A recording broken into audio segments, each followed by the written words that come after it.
पिछले पार्ट में हमने देखा कि कैंग और उसके साथी डंजन से एस्केप होकर क्रिम्सन मैजिक टावर के अंदर आ जाते हैं और उनसे मिलने क्रिम्सन मैजिक टावर का मैनेजर आता है और उन्हें रात को आराम करने के लिए एक रूम दे देता है। तो सारे लोग रात को आराम कर रहे होते हैं, लेकिन कैंग को रात को नींद नहीं आ रही होती, इसलिए वो बाहर घूमने के लिए निकल जाता है। इस चैप्टर की शुरुआत में हम देखते हैं कि उसके सामने टीना खड़ी हुई होती है, तो वो टीना को देखते हुए कहने लगता है, आखिरकार तुम इतनी लेट रात को यहाँ पर क्या कर रही हो। इधर टीना भी कैंग को इतनी रात को बाहर घूमते हुए देखकर थोड़ी सी चौंक जाती है और कहने लगती है, ऐसा कुछ नहीं है, मुझे बहुत ज्यादा टाइम हो गया है एक मैजिक टावर में आए हुए, इसलिए ये मुझे थोड़ा सा फैमिलियर लग रहा था, इसलिए मैं यहाँ पर थोड़ी देर घूम रही हूँ। ये सुनते हुए कैंग उससे पूछने लगता है, ओह तो तुम भी किसी मैजिक टावर से एप्लीकेटेड हो। तो ये सुनकर टीना कहने लगती है, हाँ मैं भी एक टावर से जुड़ी हुई हूँ, लेकिन मैं तुम्हें सॉरी कहना चाहती हूँ पहले के लिए, क्योंकि वो एक इमरजेंसी थी, लेकिन फिर भी मैं एक फूल की तरह हेजिटेट कर रही थी। तो ये सुनकर कैंग कहने लगता है, तुम्हें माफी मांगने की कोई जरूरत नहीं है, क्योंकि लास्ट में हम जिंदा बच पाए और तुम्हारी मदद की वजह से ही हम वहाँ से बाहर निकलने में कामयाब हो पाए, नहीं तो हम सारे के सारे लोग वहीं पर मर जाते। सुनकर टीना भी थोड़ी खुश हो जाती है और कहने लगती है, थैंक यू, वैसे मैं गोल्डन मैजिक टावर से बिलोंग करती हूँ। जब मैं छोटी थी तो मैंने मैजिक के अंदर अपने टैलेंट को दिखाया था,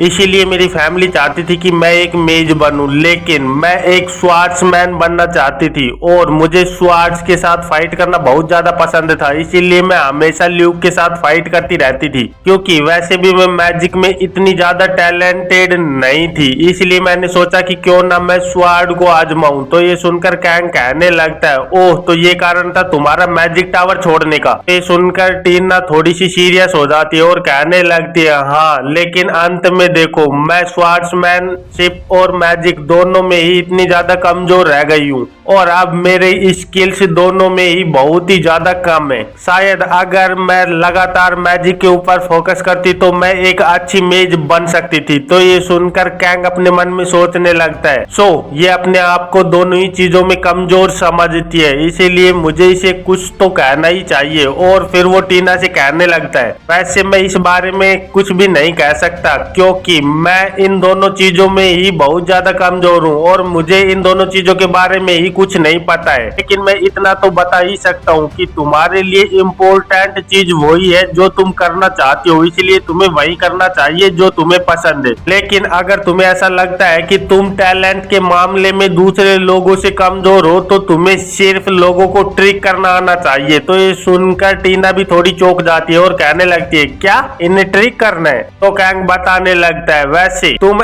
बहुत ज्यादा तरीकों से ऐसा कर सकती हो, तुम्हें जो चीज चाहिए उसे पाने के लिए तुम्हें जो भी नेसेसरी कदम उठाने पड़े वो उठा लेने चाहिए। ये सुनकर टीना भी कैंग से थोड़ी प्रभावित हो जाती है और सोचने लगती है, आखिरकार ये कहना क्या चाहता है। तो कैंग उससे कहने लगता है, चाहे उसके लिए तुम्हें लोग कुछ भी क्यों ना कहे, लेकिन तुम्हें अपनी चीज को पाने के लिए किसी भी हद तक गुजर जाना चाहिए, ताकि जो तुम चाहती हो वो तुम एक दिन कर पाओ। फिर यहाँ से सीन कट होकर हमें दूसरे दिन का सीन दिखाया जाता है, जहाँ पर होंग और प्रीस्टेज दोनों जा रहे होते हैं और किम उन्हें बाय करते हुए कहने लगता है, तो ये आखिरकार यहाँ से जा रहे हैं। फिर कैंग उन दोनों को जाते हुए देखकर सोचने लगता है, मोंग ये अपने आप को और ज्यादा ट्रेन करना चाहता है और बात रही सही था कि ये भी इसके साथ ही जाना चाहती है। वैसे ये एक पार्टी को डिसअबैंडन करने का बहुत अच्छा तरीका है, क्योंकि हमारे में से कोई भी नहीं मरा है। और फिर कैंग घूमते हुए टीना की ओर देखते हुए कहने लगता है, आखिरकार टीना तुम क्या करना चाहती हो। तो ये सुनकर किम कहने लगता है, अगर तुम चाहो तो तुम हमारे साथ चल सकती हो। इधर टीना खुश होते हुए कहने लगती है, नहीं मैं एक मैजिक स्वार्ड्समैन बनना चाहती हूँ। मुझे पता है कि लोग ऐसा कहते हैं कि एक मैजिक स्वार्ड्समैन के पास मैजिक और स्वार्ड्समैनशिप दोनों की ही स्किल्स बहुत ही ज्यादा कम होती है, लेकिन फिर भी मैं ट्राई करना चाहती हूँ और मैं एक अच्छी मैजिक स्वार्ड्समैन बनना चाहती हूँ।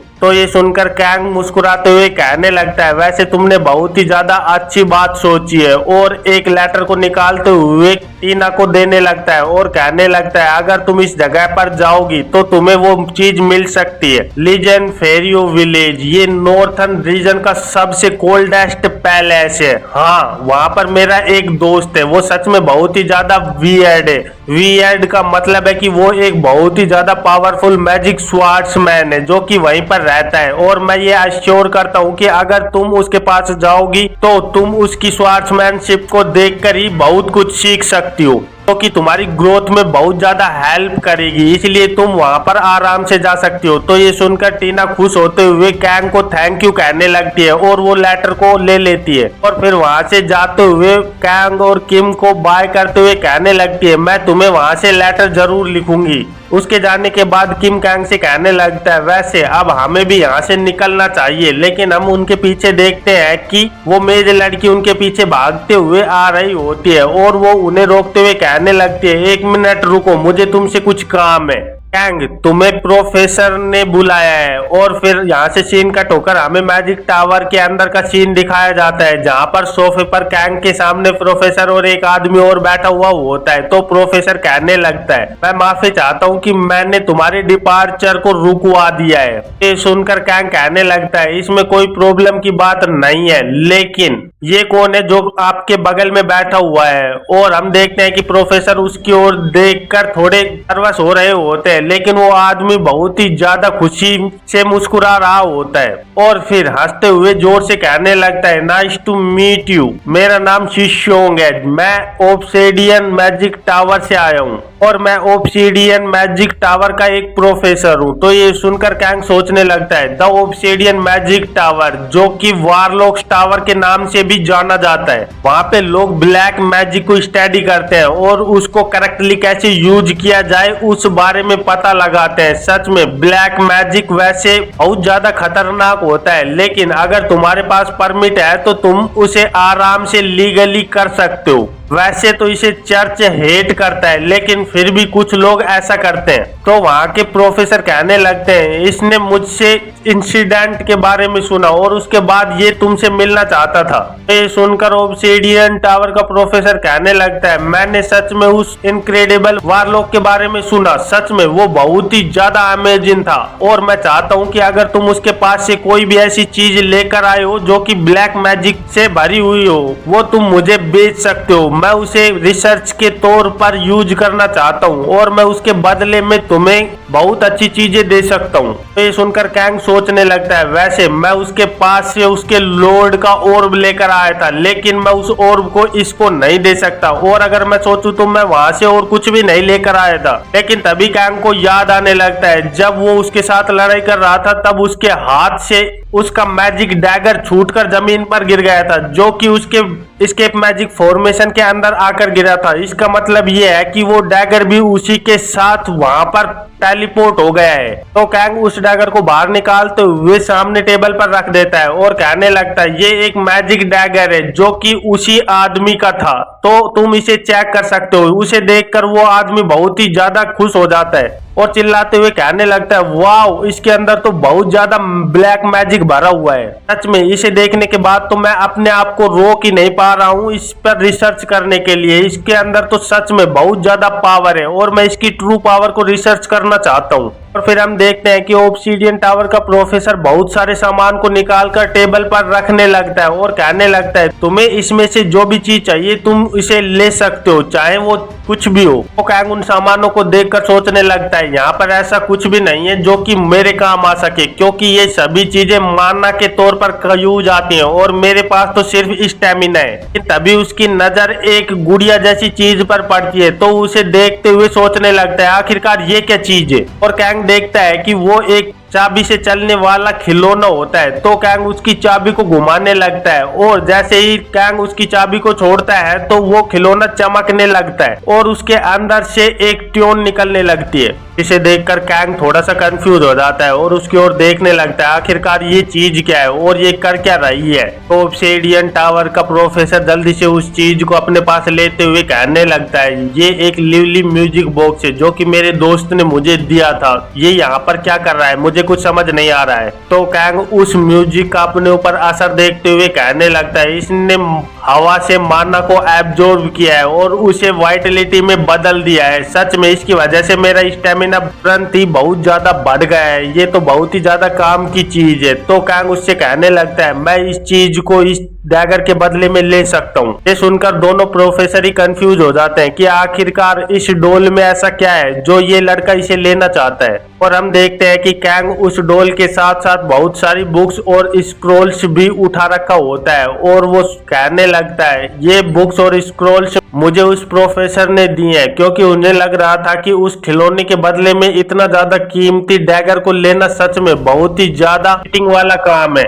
तो किम कैंग से कहने लगता है वैसे अगर तुम इन सारी चीजों को बेच दोगे तो इसके बदले में तुम्हें बहुत सारे पैसे मिल सकते हैं। अभी कैंग एक स्क्रोल को निकालते हुए उसे खोलकर देखने लगता है और कहने लगता है ये स्क्रोल, और उसे देखकर चौंक जाता है क्योंकि वो एक आइस पोशन की रेसिपी होती है। तो उसे देखते हुए कहने लगता है गुड, ये तो मेरे लिए बहुत ही ज्यादा अच्छी चीज है क्योंकि मुझे वैसे भी बहुत सारे पोशंस और मटेरियल्स खरीदने थे, इसलिए ये मेरे बहुत ज्यादा काम आने वाला है। और फिर वो किम से कहने लगता है किम अगर हम यहाँ पर कुछ देर और रुके तो तुम्हें कोई प्रॉब्लम तो नहीं है। तो ये सुनकर किम कहने लगता है क्या तुम यहाँ पर रुकने के लिए श्योर हो। तो कैंग कहने लगता है मुझे यहाँ के प्रोफेसर ने परमिट दे दिया है क्योंकि हमने उसके स्टूडेंट को बचाया था, इसलिए उसने ग्रेटिट्यूड के तौर पर हमें यहाँ पर एक टूर देने के लिए कहा है। तो ये सुनकर किम कहने लगता है वाह ये तो बहुत ज्यादा अच्छी बात है और मुझे भी लगता है कि मुझे मेज के बारे में कुछ जानना चाहिए क्योंकि मुझे मेज के बारे में ज्यादा कुछ नहीं पता है, इसलिए मैं यहाँ पर रुकने के लिए तैयार हूँ। और वैसे मैंने सुना है कि यहाँ पर मैजिक टावर के अंदर बहुत सारे सामान बहुत ही ज्यादा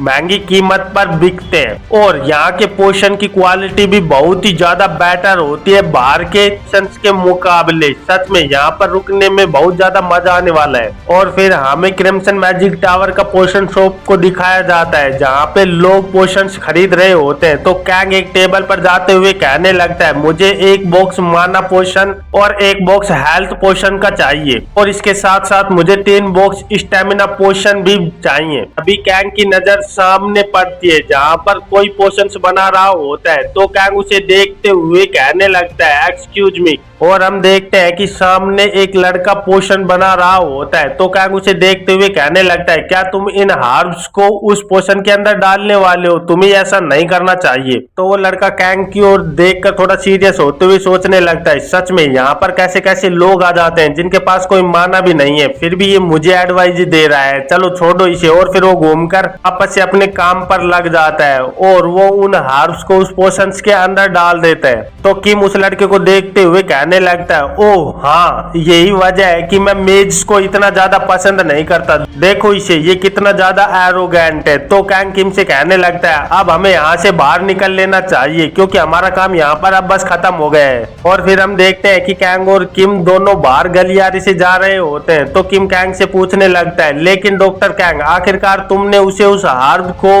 उस पोशन के अंदर डालने के लिए मना क्यों कर रहे थे। तो कैंग उसे जवाब देने लगता है ओह वो, लेकिन कैंग अपनी बात को पूरी कर पाता उससे पहले ही पीछे एक बहुत बड़ा धमाका होता है और उस धमाके की वजह से उस पोशन शॉप के परखच्चे उड़ जाते हैं। तो उसे देखकर कैंग बहुत ही ज्यादा घबरा जाता है और पीछे मुड़ते हुए कहने लगता है क्या आखिरकार ये क्या हुआ।